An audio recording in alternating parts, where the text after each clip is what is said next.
Hello বন্ধুরা, নমস্কার। আমার চ্যানেলে সবাইকে স্বাগত। আজ বানাবো আমি মশলা মুড়ি। মশলা মুড়ি বানানোর জন্যে নিয়েছি ধনে পাতা, শসা।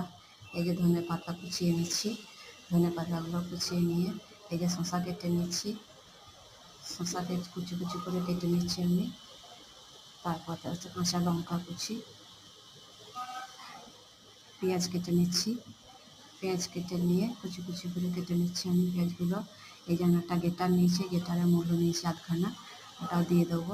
গেটারে গেট করে নিয়েছি। যে টমেটো নিয়েছি একটা, টমেটোটা গেট করে দিয়ে দেবো।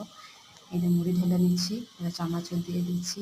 শসা কুচি আছে, পেঁয়াজ কুচি আছে, কাঁচা লঙ্কা কুচি আছে, ধনে পাতা কুচি আছে, মূলো গেট করে নিয়েছি, একটা টমেটো গেট করে নিয়েছি।